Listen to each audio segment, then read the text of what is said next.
Hello and welcome to Boats Monthly's Practical section, brought to you by Garmin. Today we're going to be looking at dealing with an overheating engine. So what are the symptoms for an engine overheat? Well, they can be numerous. Firstly, you might get an alarm sounding. That can be the engine overheat alarm. It could be the water temperature alarm. It could be an exhaust alarm. Obviously, if any alarm sounds, the first thing you really want to be doing is looking down at your gauge. Now, if the temperature gauge is above the normal position, then obviously there's a problem. On this boat, and it's quite a good idea to do this, is there's a bit of tape that marks where the gauge normally sits. So the minute that red needle sits above that gauge, you know that the engine is running hotter than usual, and that's a problem. As well as these obvious things, there are some slightly more subtle things that you might pick up on. Sometimes you can actually smell the engine overheating. You get a slight burning rubber smell in the boat. If you do smell something like that, again, first thing to do, look at the temperature gauge and see if that's risen above normal. The last one, which is even more subtle perhaps, is that the actual engine note can change.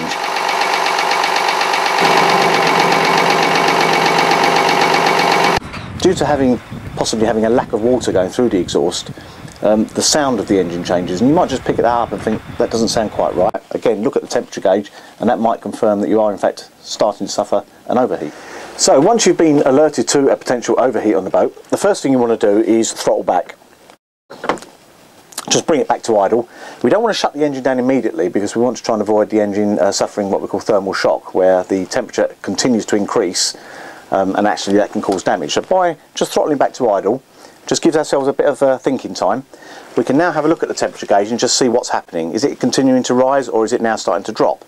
If it's starting to drop, then that indicates that maybe you've only got a partial blockage, and what you may be able to do in that case is just continue back to port at a slower speed and deal with the problem when you get there.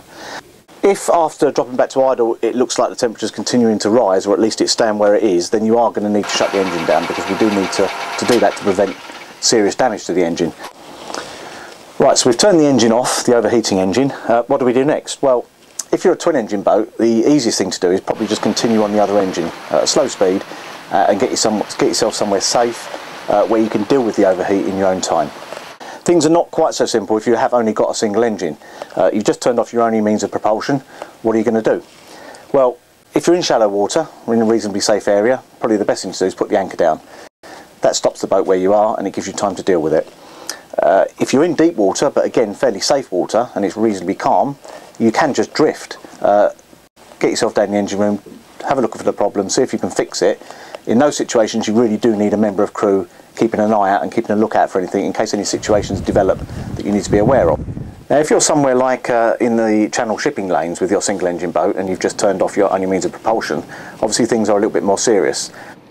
In a situation like that you might want to be alerting the Coast Guard to your predicament, but if you've got something like AIS on your chart plotter, that could be useful because you'll be able to identify ships that might be a problem to you.